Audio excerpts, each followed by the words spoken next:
Okay, so, well, that was an incredibly embarrassing error, and one that, had I actually thought about it, I would have done like deliberately. That seems like a really good thing to do deliberately. But because we were kind of rushed and panicked and fixing things last minute, I didn't monitor the stream. But I'm monitoring the stream now, and hopefully that is the last time I make a mistake like that. We're all making some wonderful adjustments in this world, and we can consider that to be a fairly decent trial run, I think. Okay, good. Could have been worse. All right. Yeah. And it completely dwarfs my issues earlier, so I'm all in favor of this. That is, yeah, wrong stream. All right, here we go. Well, that is obviously our first talking point. Thank you for your patience, Andrew, and I apologise for keeping you. It's good to keep standards low. Keep the standards low. I bet that happens on Sky Sports all the time. All right, cool. Let's have another crack at this, shall we? One more time with feeling. Somebody, oh, I can't believe it.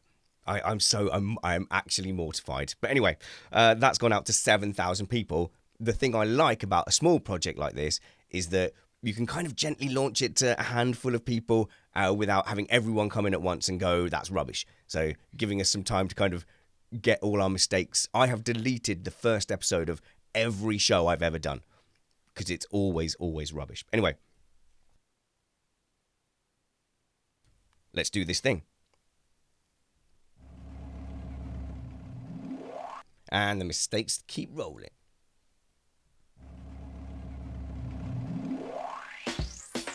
Hi everyone, and welcome to the Remain Indoors podcast, where we'll be looking at some lighter news from around the internet, having a grumble when required, and talking about the ways we're keeping ourselves entertained at home. Remain indoors. Welcome to the stream, the correct stream this time. We'll be here for the next 40 minutes or so talking about life and games and telly and news and stuff. And today we've got for you a science expert to answer some of our science questions. I'm joined by Matt Two Rumpets. Matt, that could not have been a worse start to any kind of streaming event ever.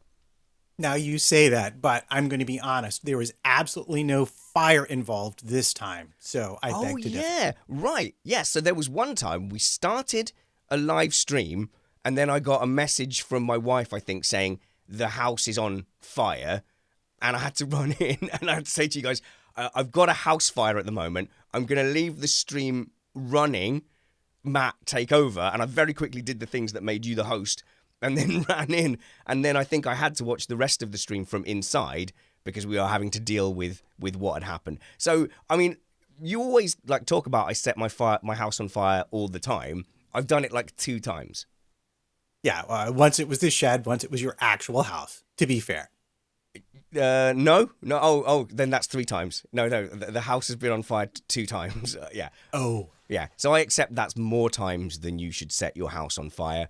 It runs in my family. My grandmother set her house on fire. She had a habit of cooking whilst very, very drunk. In fact, she had a habit of doing everything whilst very, very drunk. Rest in peace, Nanny. But she used to hang her tea towels over the hob, and it was a gas hob as well. And she just never thought anything of it, and it was always fine until it wasn't fine. And then the house set on fire because the flames licked up, caught the tea towels, and burnt the whole thing down. I love this. One time at a nice, occasionally we have fancy dinners at home. And one time my wife did manage to catch an entire napkin on fire over a candle. And I just sat there and watched this happen and was highly entertained, and finally just picked it up and took it to the sink, which is what one should do with such things. When we were out in Florence and ate at La Giostra, which I think was probably the nicest restaurant we ate at, the diners 2 tables over from us managed to catch practically their whole tablecloth on fire, much to our entire family's amusement. Nice. While we were dining. So that is like, so we're laughing at the vicar from yesterday who accidentally set himself on fire whilst doing a live stream. It turns out that, open flames are a bad idea. So use electric candles on your Christmas tree, kids. But the embarrassing mistake we made, I'm gonna blame it on you, Matt. Actually, in fact, Why not? If Doctor Holding can, in fact, like, let's bring Doctor Holding on first, and then we'll play Whose Fault Is This? Joining us today to answer our science questions is a regular contributor on my show on BBC Radio Cambridgeshire, Dr. Andrew Holding. And Dr. Andrew Holding is a something of the Something Institute something. Yep, that's exactly my title. That is something. I know you're a smart guy, and I know your science general knowledge is amazing, but let's get this right. Let's see if I have actually remembered over the years. You are a fellow of the Turing Institute. Yep, I am, and I'm on several other things, but that's a good one for today. That's the most impressive one because everyone has heard of Alan Turing. Yeah. That the way you said that didn't clear it up. Alan Turing. Turing. Okay, good. And he, of course, invented the light train telephone. Did you ever watch The Imitation Game? No. Oh, was he the? All right. Well, tell me who Alan Turing was. So he's best known, or at least I think he's best known for the whole cracking codes and Enigma during the Second World War. Oh, that guy. So that's Okay. that's the guy that people know, and there is a movie about him with a famous actor doing stuff. So if you want to watch it, just watch the Hollywood version. Benedict Cumberbatch. Yeah, you see, you have to be brave to say that name. It's okay. No, not here. It doesn't matter. You can say whatever you want here. No, we'll not do any swear words. But if you make if you make a critical error, then like accidentally say a swear word, then don't worry about it too much. Matt, what's the chat room done to occupy you Christopher now? Fonseca is wondering why you are no longer an engineer. Oh, okay. I tell you what, Matt, make a note in the show notes, and we will do a special episode of all the worst ways I've messed up as an engineer. So, right, there's too many tangents to hold on to here. Firstly, is that film a good film? The one you just said, should I watch it? Because I've got time. I haven't actually watched it. The Imitation Game. Alan Turing. Okay, cool. Matt, right, terrible ways I'm an engineer. And the fact that we're doing Whose Fault Is This? Right, there's too many things for me to remember. I don't have a good working memory. I have made so many incredible and amazing mistakes. I will fess up to one straight away to kick us off for this live stream. There was a training camp where an anti-aircraft weapon system.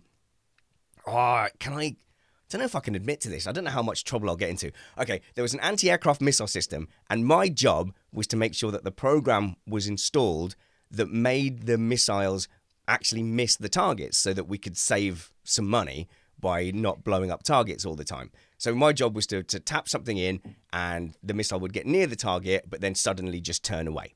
And so, then we preserve the target. The operator would still get his hit, and we would calculate whether he would have hit it or not.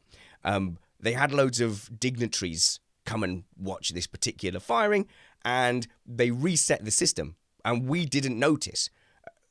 So when they reset the system, the memory was not the one where it holds it. The memory was the one where it needs power. So the whole code went out, and we didn't notice because we were playing a 3D pinball on the Windows machine that we used to put the code in. Now, anyone remember that? The Space 3D pinball one? I mean, in my defense, you should definitely take that game off of a really important system because it's a really addicting game. So when they went to launch, we were like, oh, there it goes. Everything should be fine. And then the dummy target went, and like with a full fuel tank, because it was right at the beginning of its run, exploded into a million pieces. The VIPs and the gallery were delighted because normally we'd only let it hit at the end of the run with no fuel. This was a full fuel tank, big explosion in the sky. Everyone was delighted. Obviously, that is a mistake and an error. And I was like, did me playing 3D pinball on a Windows XP machine just cost £30,000? I think it might have done. So hopefully there won't be a bill winging its way to me from here on in. But Matt, we could definitely do a whole show of my terrible engineering mistakes. Yes, I've chucked the topic down in the notes, and we'll make a thing of it as soon as we get to like the third news story that we put in the notes from last week. Okay, and hopefully by that time the world governments will have collapsed, and then I won't get billed for a dummy aircraft.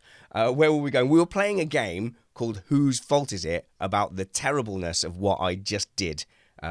with the live stream. Dr. Holding, though, you are a fellow of the Institute of the Turing something. Alan Turing Institute. And you're a fellow of that. Now, what does that mean? You're just their mate? Well, I'm a Turing fellow. So fellowships are this strange word we use in sort of academic world for kind of positions that you're affiliated to. So my Turing fellowship gives me 5% of my time at the Turing Institute down in London to work with people who do machine learning all over the country. And my actual research is based on breast cancer. So we're looking at ways, in my case, of using machine learning to learn new things about how breast cancer really grows and how we can maybe come up with new therapies to come up with solutions for patients. So your job is literally to cure cancer? I mean, I try and break it down into more manageable steps because, I mean, it's a bit overwhelming to try and cure cancer every day when you get up in the morning. You know, it's a noble goal, but I have to be more realistic about what I can contribute. And so we're just slowly sort of chipping away at the problem. How does the cancer grow, and how do these processes drive the tumor growth, and what leads to resistance to therapies? And that's really the thing we need to get our hands on, is ways to treat patients where the current therapies stop working. Because when they work, they're great. When they stop working, obviously, that's not so great. And that's really where we need new interventions. Okay, I'm going to ask a more general question, if I may. In World War II, using the Monte Carlo method became a new way to find and solve problems. Your research is on machine learning? So using certain aspects of machine learning to solve certain problems, yeah. Okay. A lot of it's actually classical molecular biology in the lab with pipettes. So do you see machine learning the same kind of step that the Monte Carlo was back then? So I think one of the key things to realize is a lot of the machine learning that's now super popular isn't the kind of things we do, these neural networks and the things that Tesla and Uber and stuff are trying to use for self-driving cars. A lot of this is actually 1970s maths. Okay, mathematicians have kept looking at it. But what's really changed is we now have more processing power and more data, and we can go through it quicker. So it's not necessarily a new solution. It's more a set of technologies that come together. It means we can really push this forward. And it has great opportunity. I think it's oversold. I think the trouble with overselling is because that's what inevitably you have to do to get people to fund your company. And I think if you gave a realistic picture, maybe you wouldn't get that capital to get going. That isn't to say it hasn't got huge potential.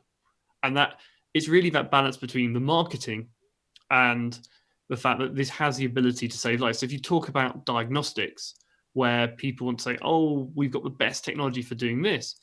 Well, that doesn't solve the whole problem. Did you just apply your machine learning to one hospital? Would it work in every hospital? Would it work with every instrument? And, you know, these human beings are very good at dealing with. If you take a doctor from one hospital to another hospital, usually it's only in the same country, they'll cope. Take an AI and suddenly go, well, your image is slightly different. I can't deal with that, and start giving very strange answers. And I think those are the things that people are downplaying. And this gets really extreme when you start to look at, and this is the classical example I like to use, an AI for diagnosing melanoma. And if you train it on white people's skins with black blotches from the melanoma, it's quite good at telling you whether it's a mole or a melanoma. You then take some of a different skin color and the thing stops working.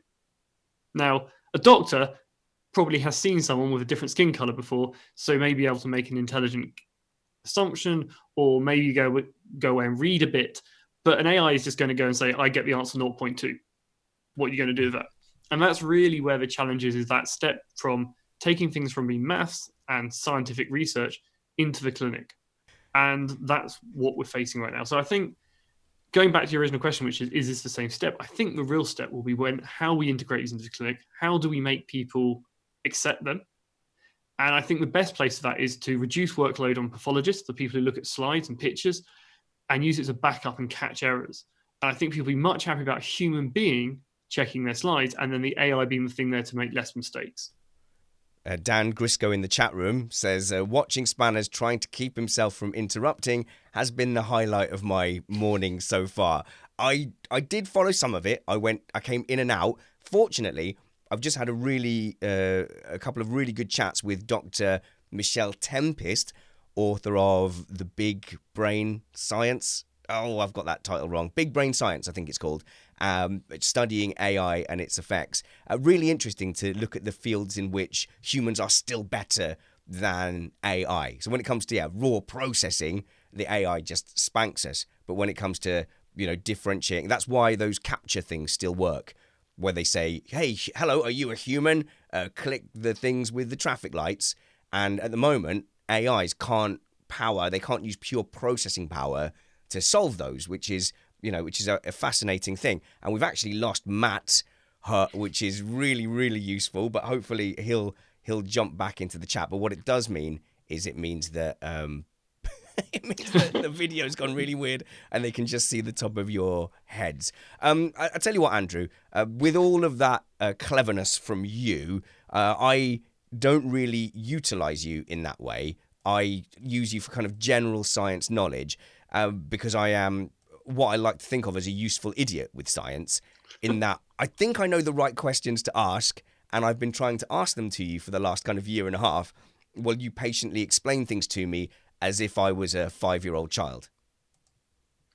Yeah, I mean, I think we've had great fun. I think we've had some great questions, really. And I think that's really it. So I would argue when it comes to actually machine learning, my specialty is molecular biology. So I'm not the world leader at machine learning. What I do is I take the stuff these guys are doing, which is fantastic, and moving them into the lab. And there's always a set of skills on how do we, take one set of knowledge and apply it to another. And there's loads of things which are basically, if you can join up ideas, are really useful. So you say, every day you don't worry about Einstein's theory of relativity, but I'm sure when people start making technology, and this is basically what we're talking about when you talk about engineering, is bringing together science and that real world context to actually make something. Where I come up with a theory about how biology works, I don't actually make a person, and I wouldn't know how to. Certainly not in the lab.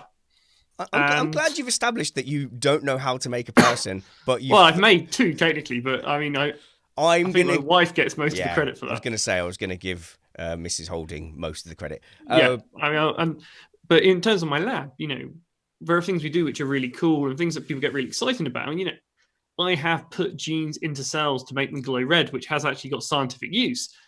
I haven't made a Marvel superhero. Did you mostly do that just to see if you could make a gene glow red?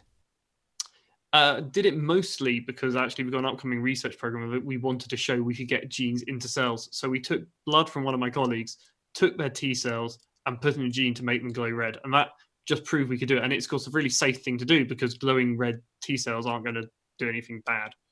We've got a question in the chat room from Sam about Schrodinger's cat. Now, we were actually going to attempt to explain this on the radio, and we never got round to it, and I was quite relieved. But I'm going to put a note in that, and we're going to talk some more science in just a little while because we've got Matt back on the line. Let's finish our game of whose fault is this quickly. So I made the mistake of streaming this Remain Indoors podcast stream on our Formula One podcast, and I'm mortified. It's a mistake I've only made one time before when my daughter was practicing singing. And she was practicing using the same streaming software, and we were going to record it, like for Nanny or whatever, and we clicked stream instead of record, and it went out. And this was about 3 years ago, though, so it wasn't quite, our audience wasn't what it is today, and it wasn't quite as terrible, but I think all you can do is put your hand up and say sorry. Now, we streamed 5 minutes of this show on our Formula One channel, so there's about 7,000 grumpy Formula One YouTube subscribers going, what the hell? What are they doing with the stupid background arguing about stuff? Matt, can you confirm from the look on my face that wasn't a genuine, that wasn't like a fake marketing thing? Oh no, I've accidentally advertised our new product to our existing audience. Yeah, I can definitely tell you, because I was there when you saw what had happened, that you didn't do it on purpose. But I gotta say, the end result is very nice as far as our live chat is concerned.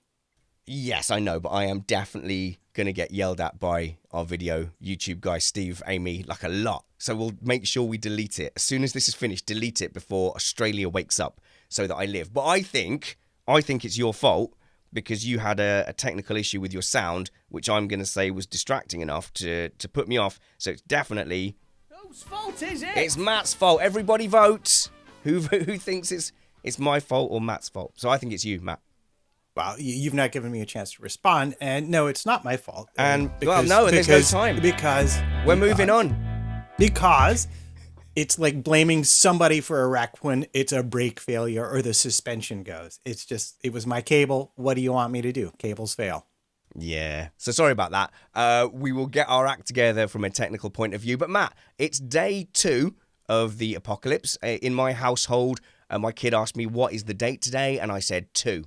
And he was like, no, what's the date? I said, the dates from the before time no longer matter. From now on, we will start from day 1, was the first day the UK schools didn't open fully, and now it is day 2. My family has adopted this. We now go to the out. Yeah. And it is definitely a before time now. It's pretty fantastic, I really say. It does make it a little bit more fun. Yeah, no, the kids have totally grasped that the outside world is the out. There was the before time. We've even experimented with renaming some of the days of the week. I proposed Wednesday be Spanner's Day, and that would eventually be shortened to Span Day. They did not like that idea and have come up with their own suggestions. But the kids are certainly embracing this spirit of, something incredible is happening and our lives are never going to quite be the same. They've grasped the historicness of it and they're really, really rolling with it. And it upsets my wife, who keeps saying, like, stop calling it the apocalypse. Please stop calling it the apocalypse. Yeah, I think apocalypse is a bit oversold at the moment, but it's definitely, I would agree. It's going to be a big change, and the after will not be the same as the before, no doubt. But I got to say, how are your kids dealing with at-home school?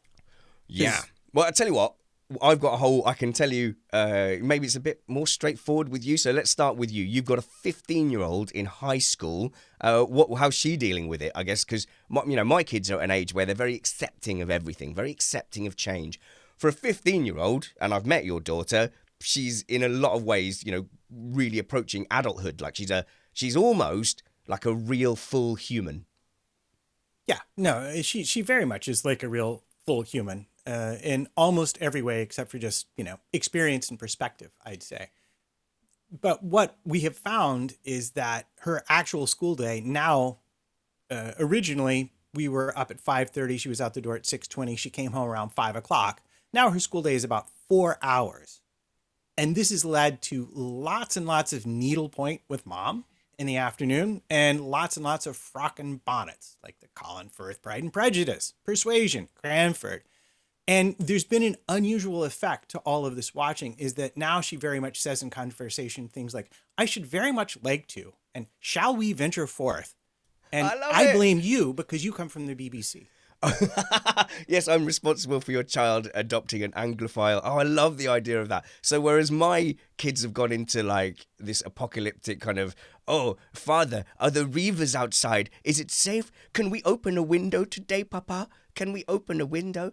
Yours have gone into, verily, father, whence is supper? Come forth for the morrow of... I don't watch those period dramas. It's like I love the fact that there's a whole thing now that apparently lots of Americans are picking up English pronunciation just due to Peppa Pig. Nice. Not the BBC, Peppa Pig. Very good. Yeah, very good. No, our homeschool... actually, we should go to Dr. Holding first. I mean, you are a very smart man, and we make a good pairing. You keep saying it will be true. No, because what you lack in the basic humanness, or what some people call personality, I have compensated for you on our radio slots by having a personality for you, even though I'm a dum-dum. Your wife, is she an academic also? She is an investment manager. Jeez, the brains in that house. So how have your kids turned out? Do they seem smart, or... I mean... They're not listening. No one is. I mean, currently, my eldest kid, as you say, she's like done a school day in about an hour, because once you actually have one-to-one and you can condense everything down, it takes some time, is just playing on the Xbox and doing that new hospital game, the Two Peak Hospital. So wait a minute, that's great. Is this the right time to be playing a hospital sim? Is it a hospital sim? Yeah, and it's not so like yesterday she's playing. It came up there was a pandemic, which is a pun on the word of pans, and we got to get them off people's heads. And I'm sitting there going, too soon. Too soon. But it's not, because kids have got the really morbid sense of humor. Every single story the kids make up or do improv, at some point one of the kids will be, and then everybody died, or the guy's head fell off. My son does loads of drawings, and I think he likes me. I think my son loves me, but he does loads of drawings of me meeting an untimely death. So he will do, oh, here's Dad walking off a cliff, and look, there's sharks underneath it. Here's Dad getting hit by a bus. So I'm sure a psychologist could like really unpack that. Is it not Oedipus complex? What's the one where you want to? No, it's not one of them. Where you want to stab your dad and you want to kill your dad. It's not one of those. No. But yeah, no.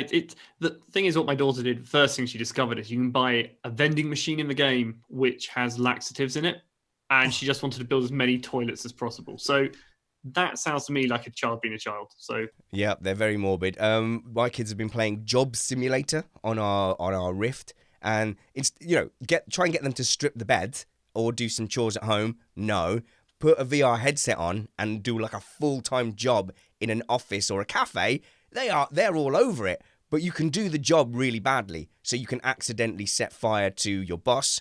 You can like throw plates at customers, and the customer just goes, "Thank you," and you get the points as if it's been done. So it's. I mean, that sounds like how you run your house already. I mean, you're Things on highlighting. fire? Yeah. All right. Look, there's been a few fires. See, I don't remember now. Was the fire bit on this stream or the aborted earlier stream? I think it was on this stream. Yeah. All right. I will stop saying. To be fair, I have actually set things on fire for your radio show before. Did you set things on fire in the studio? No, it was in the kitchen for Christmas because we did how to light a Christmas pudding. Yeah, we did. And actually, that worked, because I remember as a kid, my dad used to just pour the brandy on the Christmas pudding and just try and light it, and nothing would happen. So he'd pour more and more brandy on it. It would just get soaked up and it would never set on fire. And you revealed to me why that was the case, and we successfully did it at Christmas time. Why don't you share that interesting science fact with us now? It's a great month to talk about Christmas pudding. Yeah, I know. Andrew, look, me and Matt ply our trade by talking about Formula One that isn't going to happen for like another 6 months, and we're going to talk about Formula One for 6 months, a sport that hasn't happened in 3 months and isn't going to happen for 6 months. So we will have spent 9 months talking about a sport that doesn't exist. I'm more than happy to talk about Christmas puddings in, I was going to say March, but in day 2. Well, I mean, the great thing is if you happen to have a Christmas pudding in your cupboard from leftover Christmas and a bottle of brandy, this is the way to go.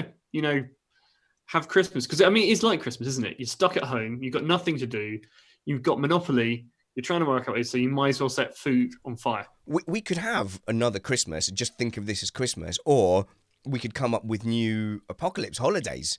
So that's what we want from the chat room. While Dr. Holding is explaining this phenomenon, give us suggestions for new apocalypse holidays, and we'll roll with that.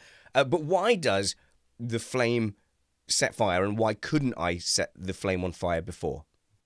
So what we discussed at Christmas was this fact that you just kept pouring on more brandy, and the thing about brandy is on its own, it isn't hugely flammable. The bit that's flammable is the alcohol, and you need to get a really good fuel-air mix.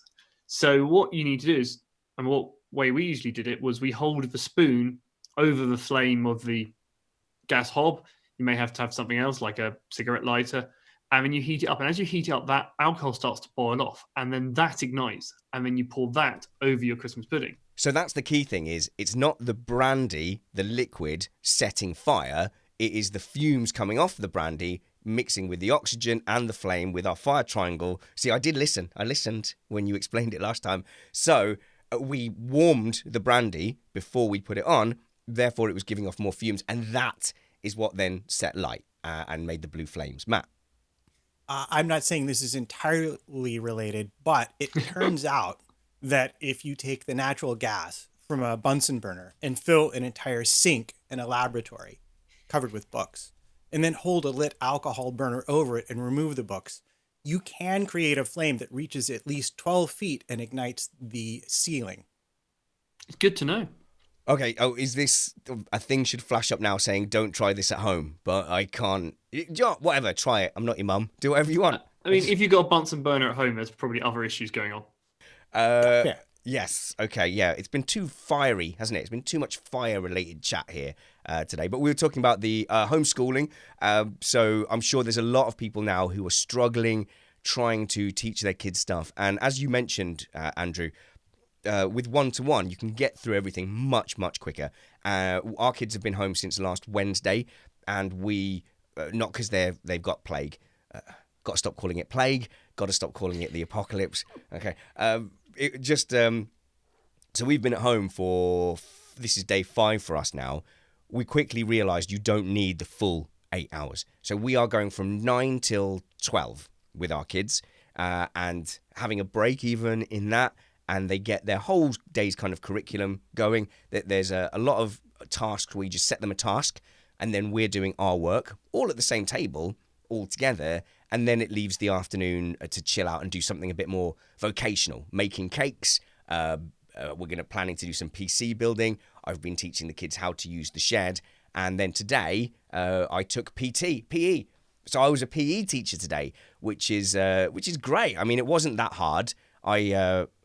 PE teachers are amazing and they are heroes to kids. But turns out it's really easy. It's just running around and stuff. Did you just stand there and shout at them whilst wearing slightly oversized clothing? I should have done, shouldn't I? But no, we all went on a run together, and we actually went a couple of miles. I didn't think my little 8-year-old would be able to do it, but worryingly, like, she was fine. And I think my 9-year-old boy could be better than me at running. But I don't want to test him in a straight fight. So at the moment, the 8-year-old girl is there as a buffer, and I'm like, no, it's okay. I'm going at Vivi's pace, Tree Face. I could probably keep up, just going with Vivi's pace. So you don't want to lose to a 10-year-old, basically. Nah, not yet. I don't think I'm ready. I think, like, where 10-year-olds will struggle is probably endurance. So, like, he's probably going to beat me over, like, a 1 kilometer sprint, and he'll be just miles off in the distance. But I would have to say, right, let's make it a 10K, and then just mentally he wouldn't be used to that, and he'd be like, I want to go home, and I'd be like, and I could still be all smug for a bit. Whereas physically, he could probably still beat me over that distance. It's just that, you have to get used to being uncomfortable and used to being in pain and used to being miserable. And a 10-year-old's like, oh, I could just make all of this stop by stopping. And that seems like a really good idea. What you're saying is your 10-year-old would not be good in the army. No. The army's a terrible, terrible place. We should not do that or ever talk about it. Lots of settling in, though. Short, sharp academic lessons, get through what the school provides, and then get on with it. And speaking of getting on with it, what should we do first? Sciencey stuff or news? Let's start with some big dirty news. Big dirty news.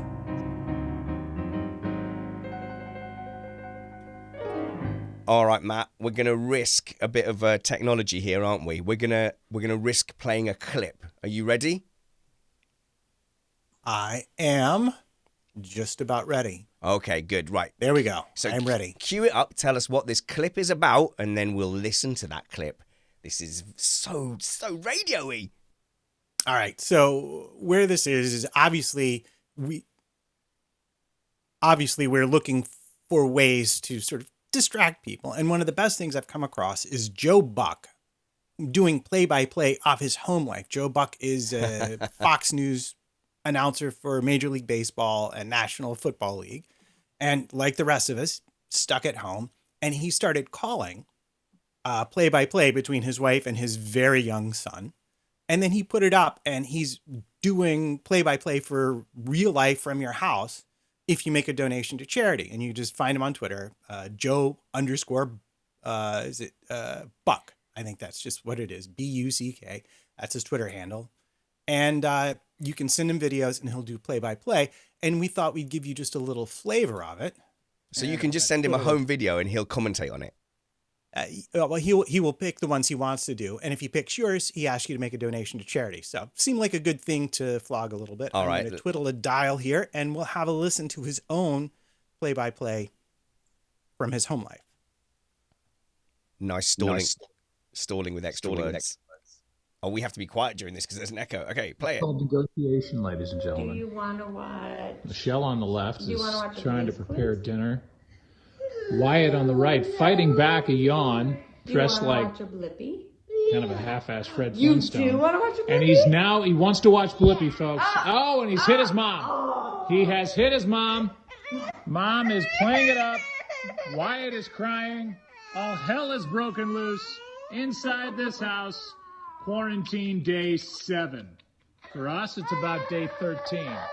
Oh, it's okay. Oh, but they're hugging.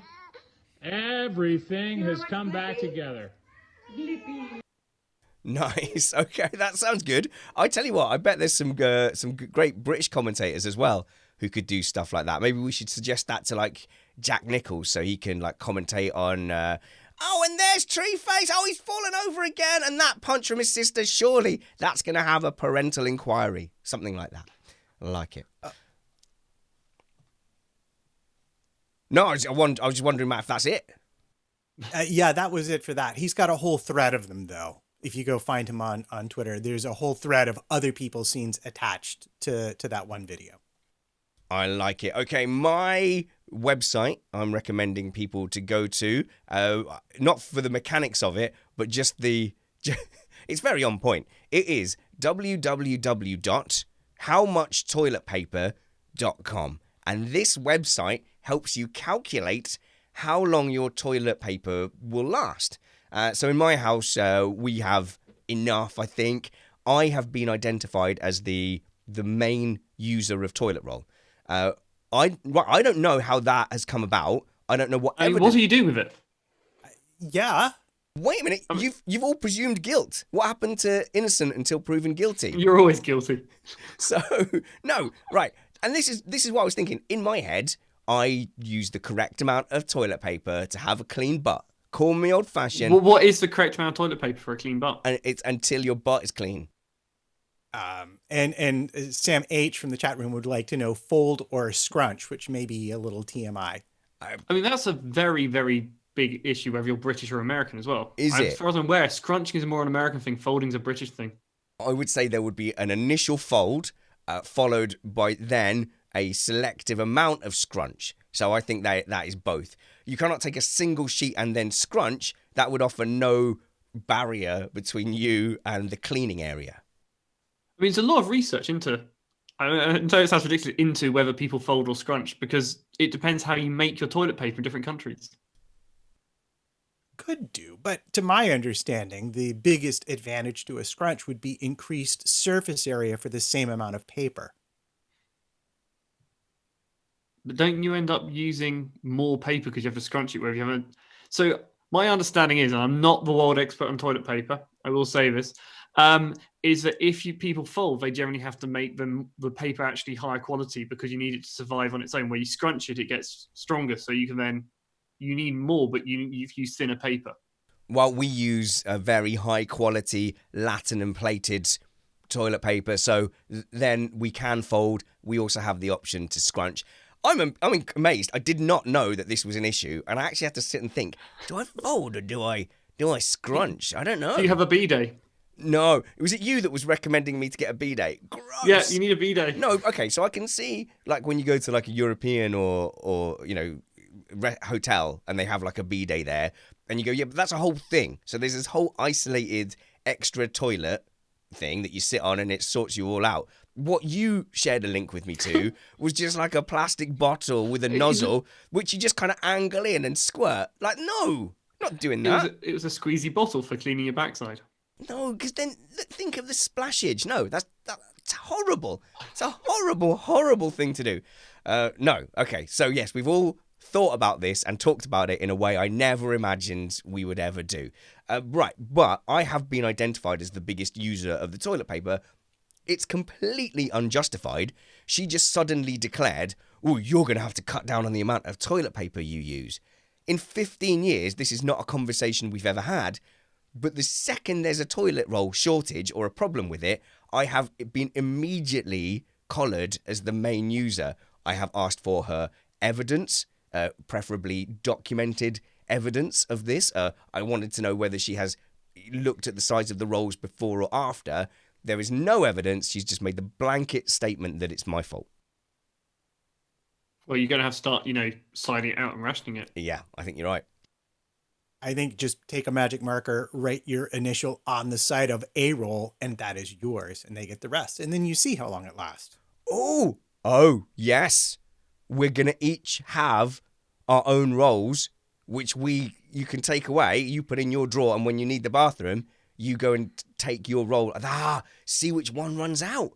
That is absolutely genius. Although that is inevitably going to lead to, this noise, which is, the door closing, clunk. A certain amount of time passes. Dad! Yes? Forgot the toilet roll! That's not my problem. Waddle! Go just waddle.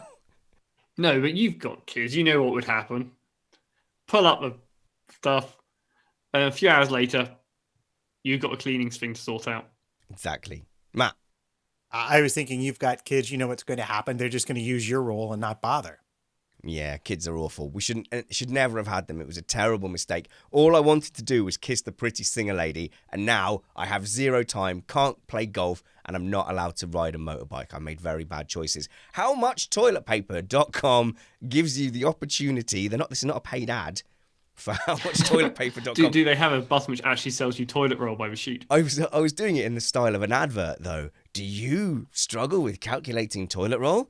HowMuchToiletPaper.com can help you. Simply input the rolls you have. So these are the input things you can do. So how many rolls do you have? I think we have about 12 or something. How many toilet visits per day? And it says here, I've got, what would you say? So per family? So let's see, I don't know, 6 on average in an average family of 4? Let's go for 6. It says that you have to put in how long you're being quarantined for as well. So it says, my current supply will last 32 days. I have enough toilet roll for 229% of a quarantine period. That's actually quite handy. And there's advanced options as well. This is amazing. Average number of wipes per trip. These are important numbers. So Christopher in the chat has asked, suggested we have an emergency roll in the bathroom. And you get deducted if you use it. But do you get deducted one sheet if you use it, or do you get penalty deduction? Yeah, so for every sheet of the emergency roll you use, you forfeit an additional sheet of your... Right. But where does the additional sheets go? Do they can go into the emergency pot? So imagine, I don't know. Or maybe you get to go barter system for loo roll later on. I'm just imagining that punishment of okay, it's all sorted now. We all make mistakes, boy. Show me your toilet roll stash. He's like, no, Dad, please. No, I'm down to a last third of a roll. Show me the stash, boy. And then we get into his room and we're like, 1, 2. He's like, no, please, no, not the penalty toilet roll. And then wow, that could happen. All right, here. Average number of wipes per trip. Do you know what? I'm gonna say 6. I'm gonna say 6. I'm saying that a wipe isn't actually a wipe. That's the wrong term. It's the amount of every time you go for a fresh fold or scrunch, then that's a wipe. So it should be number of toilet roll extractions per thing, sheets per wipe. Oh, blimey. Yeah, I'm gonna have to put that. So now we've got onto the discussion of whether you need more toilet roll for women than men, which I think is a all male panel we should steer well clear of. No, I say we wildly speculate and accuse them of using loads more. Right.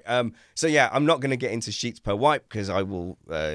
Sheets on the roll. Yeah, this is really good. Go and check it out. HowMuchToiletPaper.com will tell you how much toilet paper you need. Well, that was ridiculous. Why don't we? Let's get some credibility back with some good science.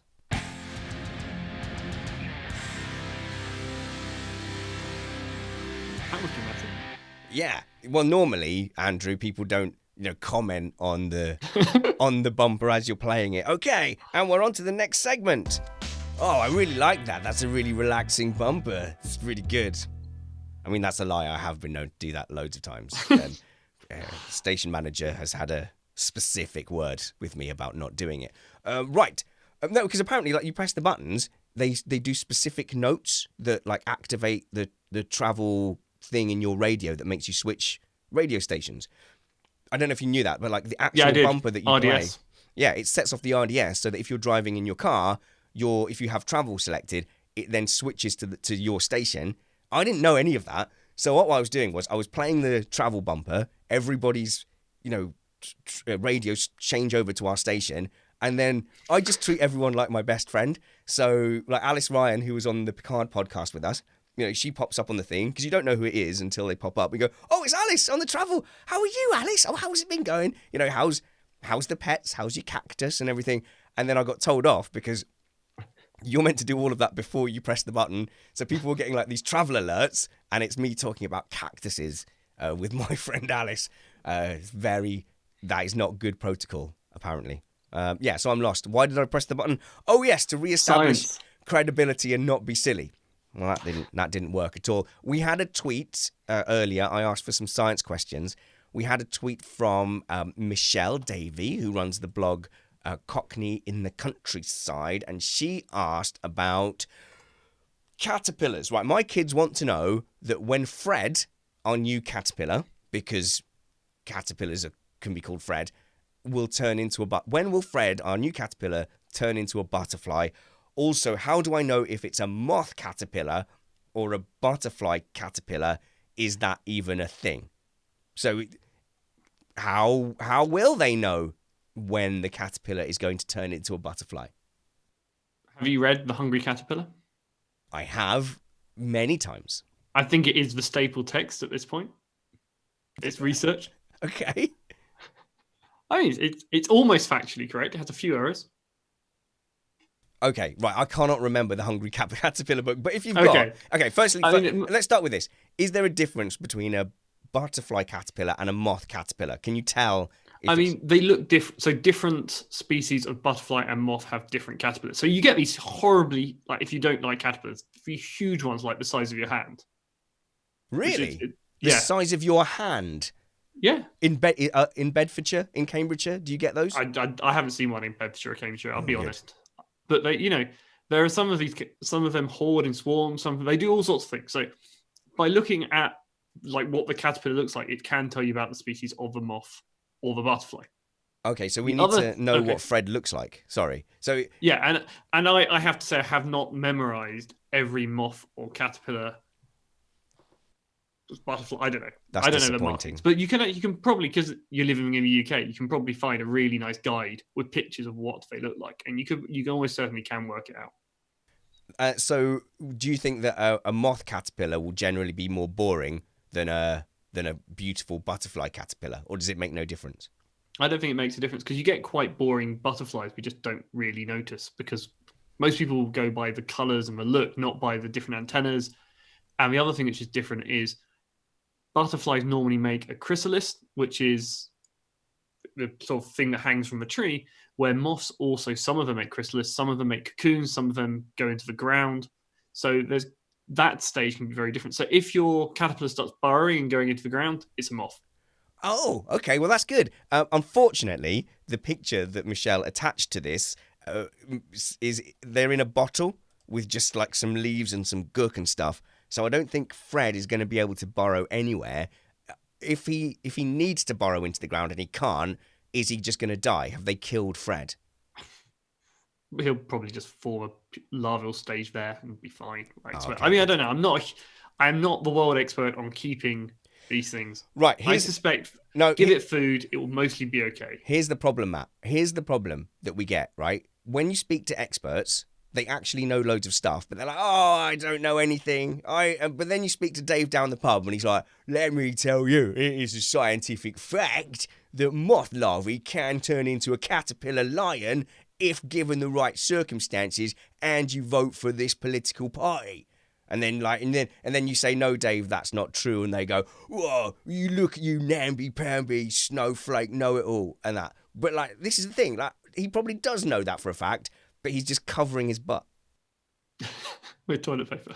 Exactly. Fold or scrunch. That's the title of the show sorted out, isn't it? Fold or scrunch. Yeah. Lots of people are looking out in their gardens now. I mowed the lawn because it was just looking like a jungle. And I had to move the boys' basketball hoop. We turned over a bag of compost that I had been using as a counterweight to stop the basketball thing falling down. So I moved the counterweight, the basketball thing fell down, much to everyone's amusement.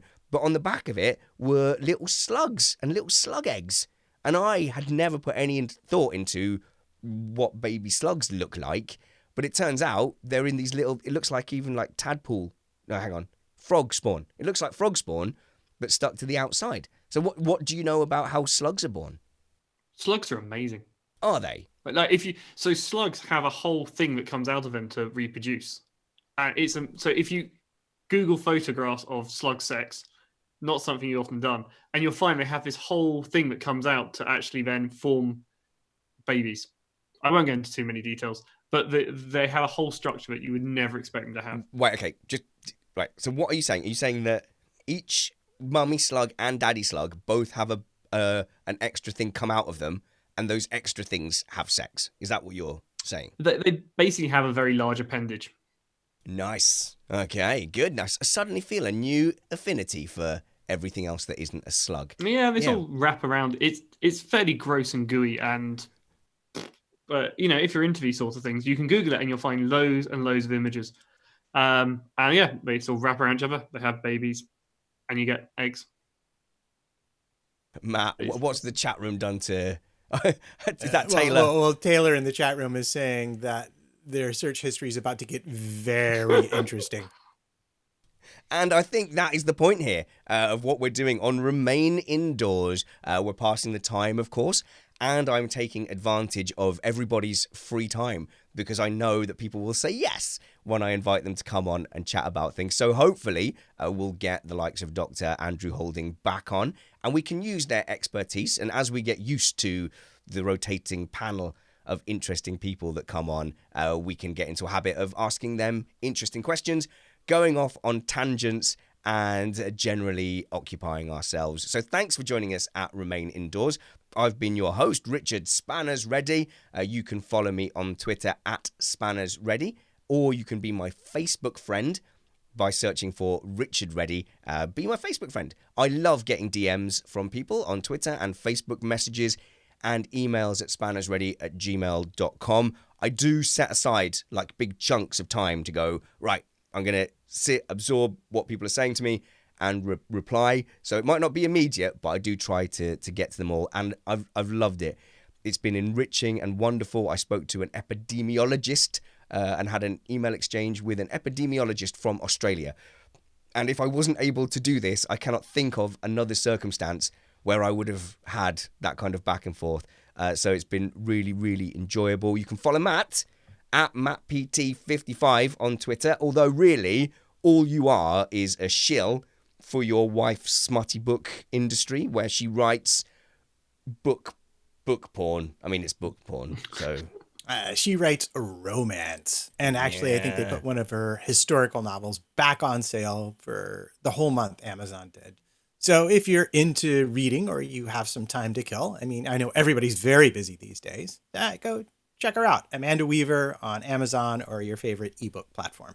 Okay. I mean, I heard book porn. I don't know what everyone else heard. But Dr. Andrew Holding, right, your Twitter handle is just Andrew Holding. It's outrageous. Right, okay. It's like if I had the body of Lewis Hamilton or Brad Pitt, I would never wear a shirt. So I would be on this stream right now, just completely shirtless. I would walk to the shops and be, my shirt fell off. By the same token, if I had a doctorate, I would introduce myself as Dr. Richard Reddy. Hello, I'm Dr. Richard Reddy. Do you do that to people? Do you say, hello, No. I am Dr. Andrew Holding? No, I don't. But because I had flights booked to the US and obviously had to cancel them, and I've started noticing that now when you go into these things, they have your title, obviously. And BA suddenly started going, oh, you're a doctor. And I suddenly got all this, thank you, it's so great. It's like, no, let's just, I'm a research scientist. Let's not confuse me with the great people in the NHS. But yeah, I've never had that before. And suddenly people are starting going, you're a doctor, I've got to be nice to you. Yeah, well, no, and obviously you have to be nice about the NHS these days. So would you like to repeat what you've said to me many times over the last 18 months, which is that you're a real doctor and NHS doctors are just frauds who use the title? Yeah, no, it's true. But they are great at medicine. Brilliant. So and you don't want me giving you medical health care. It would be a disaster. I might want you to help design the ventilator, but I wouldn't want you to administer I mean, it. a pair of bellows, just... Fantastic. So it's at Andrew Holding on Andrew Twitter, Holding. and that's where he mostly hangs out. Thank you for passing the time with us this afternoon. We're going to be likely back on... Well, that's the wrong button, and since I vowed not to bother editing this, you get to hear that. It's been a disaster from start to finish, if I'm honest, Matt. Yeah, and we're not even going to talk about the middle of the show where my internet went out. No, I had to, whilst Dr. Holding was giving us a really interesting answer, had to people were in the chat room going, nice forehead. I'm like, what? Oh man, it was just the top half of Andrew's head. Then I spent time like putting it back, and just as I got it all back and sorted, you jumped back into the chat, which moved everything around. I mean, that was marvellous. Hopefully, on Thursday, things will go better. Who knows? Maybe they'll go even worse. Remain indoors, guys, and stay safe. Don't go out, dum-dums. You've been told not to. I bet there's still pubs with lock-ins and stuff. I'm just jealous. I quite fancy a pint at the pub. We could have a virtual pub night. We should do virtual pub drinks on here. Yeah, okay, I'm not Because it buying. makes so much more sense when we're drunk. It's kind of just that little bit too early. It's that little bit too early to We'll go. shift it later. We'll do the late show. Should we do it at 4 p.m? Just Matt, when can you justify drinking in New York? Yeah. You can. Correct. When can you justify drinking? Absolutely is the answer to that. Okay, good. I'll click stop on there. Thank you, live stream. I am absolutely mortified that I ended up streaming on Missed Apex podcast. We believe it or not, the last few shows aside, we do try to be really professional on Missed Apex podcast. We try to like just keep it down the line, and any fun we have on there is earned. So we go, right, you know, we can muck about later on as long as we've earned it by delivering solid content. Whereas here, this wasn't the aim at all. Solid content is definitely not the aim here. And then to suddenly just go on that stream, which I've been building up for like 6-7 years, and going on there going, internet went wrong, didn't it? And then they go, oh, yeah, whatever. However, if that brought some of you our way and you'd like to subscribe to this channel, then that would be amazing. We don't have a splash screen, so if you'd like to awkwardly shuffle some papers to like indicate that it's the end of the show, I tell you what, we'll put some jazz on.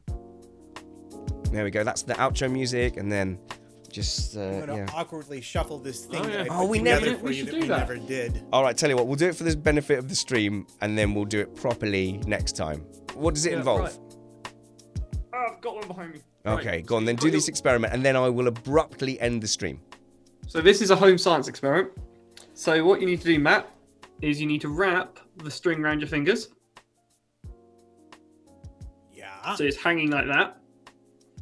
Looks Then like you're going to have to take your headphones off because you're going to have to stick your fingers in your ears and then give it a good kick or whack on something with your fingers in your ears and listen to the sound it makes. you should have told him Okay. to take his headphones off first, because this is hilarious. Amazing. Oh look, we've got at least one new subscriber anyway. Okay, how's this going to go down? How's he going to hear the instructions? Standing up. Ugh. Yep. I get my fingers in my ears. Get your fingers in your ears. They're And here we both go. outshot. Okay, so to us that just Oh, sounded... that's properly awesome. Is it? What did It's you hear? awesome. That Listen, sounds it- fantastic. I wish I knew how to get it from my head into the microphone. You can't. So, Matt, explain what you heard. It's great because you cannot, well, not trivially get the audience to hear what you just heard, and you just look such an idiot. Yeah, But- okay. So let's explain. You had like a tray, a shelf from the oven, So which, it's which just you- an oven shelf. This which is you held up with amazing. some string, and then you Yep. kicked it. And what did you hear, Matt?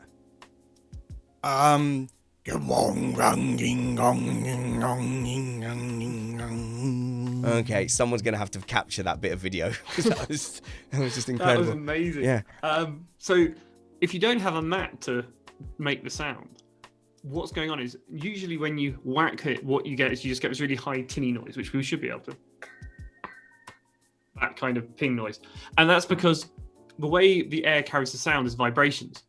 But your sounds like this sad little ting becomes like Big Ben in your ears. And it's a great experiment to do because you do it to people and the first time they sort of go, wow, I've never We get a great reaction. So what would be really good actually is if listeners do that, film their mates or whoever it is they do it to, and then stick them on Twitter, and we can have a good Yeah. share. But in fact, you get them to hold it, and then you kick it. That's the thing to do. So before they hold the string, you just kick it. You go, look at this sound. Now hold this, and then you kick it.